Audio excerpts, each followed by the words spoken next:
Hi all welcome to football arena. ഇത്തവണത്തെ Ballon d'Or പുരസ്കാരം ആര് സ്വന്തമാക്കും?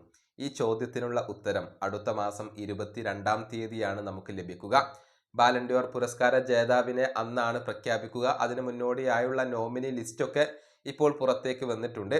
ഉസ്മാൻ ഡെംബലെ അതുപോലെ തന്നെ ലാമിൻ യമാൽ, ഈ രണ്ട് സൂപ്പർ താരങ്ങൾക്കിടയിൽ ഒരു കടുത്ത പോരാട്ടം നടക്കും എന്നാണ് ഫുട്ബോൾ ലോകം പ്രതീക്ഷിക്കപ്പെടുന്നത്. എന്നാൽ PSG മറ്റൊരു സൂപ്പർ താരമായ അഷ്റഫ് ഹക്കീമി ഒരു സ്റ്റേറ്റ്മെന്റ് കഴിഞ്ഞ ദിവസം നടത്തിയിട്ടുണ്ട്. അതായത് ഇത്തവണത്തെ ബാലൻഡിയോർ പുരസ്കാരം താൻ അർഹിക്കുന്നു എന്നാണ് ഹക്കീമി പറഞ്ഞിട്ടുള്ളത്.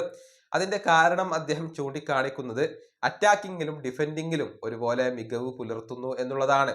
ഹക്കീമിയുടെ വാക്കുകൾ ഇങ്ങനെയാണ്: ഇത്തവണത്തെ ബാലൻഡിയോർ പുരസ്കാരം എനിക്ക് അർഹതപ്പെട്ടതാണ് എന്നാണ് ഞാൻ കരുതുന്നത്. കാരണം എൻ്റെ റോൾ അത് വളരെയധികം ബുദ്ധിമുട്ടുള്ള ഒന്നാണ്. എല്ലാവരും കരുതുന്നത് ഞാനൊരു അറ്റാക്കിംഗ് മിഡ്ഫീൽഡർ ആണ് എന്നാണ്. പക്ഷെ ഞാൻ ഫുൾ ബാക്ക് ആയിക്കൊണ്ടാണ് കളിക്കുന്നത്.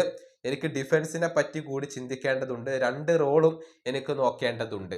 ഇതാണ് ഇപ്പോൾ അഷ്റഫ് ഹക്കീമി പറഞ്ഞിട്ടുള്ളത്. PSG വേണ്ടിയാണ് ഇദ്ദേഹം കളിക്കുന്നത്. കഴിഞ്ഞ സീസണിലെ PSG എല്ലാ നേട്ടങ്ങളിലും നിർണായക പങ്ക് വഹിക്കാൻ ഹക്കീമിക്ക് കഴിഞ്ഞിട്ടുണ്ട്. പക്ഷെ ബാലൻഡിയോർ പുരസ്കാര സാധ്യത ഏറ്റവും കൂടുതൽ കൽപ്പിക്കപ്പെടുന്ന താരങ്ങളിൽ ഹക്കീമി ഇല്ല. അത് ലാമിൻ യമാലും ഡെംബലയുമാണ്. കൂടാതെ വിട്ടീഞ്ഞ, പെഡ്രി എന്നിവരുടെ പേരുകളൊക്കെ, അതുപോലെ തന്നെ റാഫീഞ്ഞ എന്നിവരുടെ പേരുകളൊക്കെ ഉയർന്നു കേൾക്കുന്നുണ്ട്. ഹക്കീമിയെ സംബന്ധിച്ചിടത്തോളം ഇവരെ എല്ലാം മറികടന്നുകൊണ്ട് ബാലൻഡിയോർ നേടുക എന്നുള്ളത് ബുദ്ധിമുട്ടുള്ള ഒരു കാര്യമായിരിക്കും.